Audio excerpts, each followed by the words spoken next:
Le 18 octobre dernier, le comité du 350e de l'île Perrot a inauguré 4 bancs de parc rappelant les célébrations du 350e en 2022.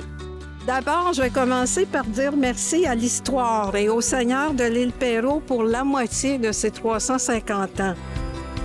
Madame Chartier, résumez-moi un peu, c'est quoi aujourd'hui le lancement? Qu'est-ce qu'on dévoile? On dévoile les bancs du 350e. C'est à la fois une réponse à la demande des maires de l'île Perrot qui nous avaient demandé d'avoir un legs permanent.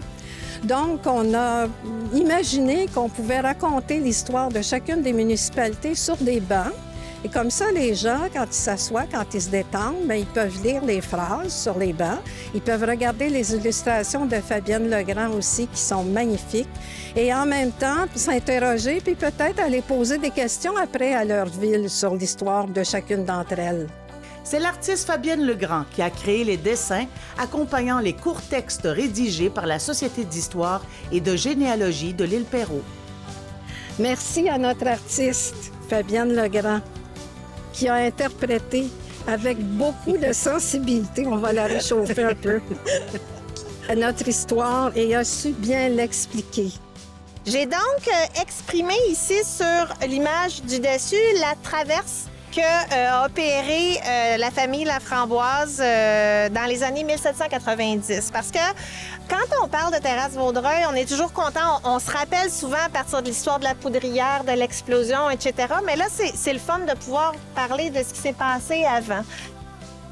Alors, les fêtes ont pu se dérouler grâce à l'appui inconditionnel de chacun des membres du comité du 350e. Et c'est ensemble que nous y sommes arrivés. Donc, on retrouve un banc comme ça dans les 4 municipalités de l'île Perrot. Il y a chacune des municipalités, oui. Donc, à l'île Perrot, c'est au coin du Grand Boulevard et du boulevard Perrot. À Notre-Dame, c'est près de l'église Sainte-Jeanne-de-Chantal. À Pincourt, c'est au parc Bellevue. Puis ici, on a ce magnifique lieu au bord de l'eau qui est extraordinaire, près de la terrasse café. Alors que les gens viennent déguster un baie à la terrasse, puis en même temps regarder une histoire, c'est un beau moment. C'est une magnifique initiative. Merci beaucoup. Est-ce que c'est un événement qui clôt un peu les festivités du 350? Oui, c'est le dernier événement. Ensuite, on va fermer nos livres et puis on va penser à un autre projet.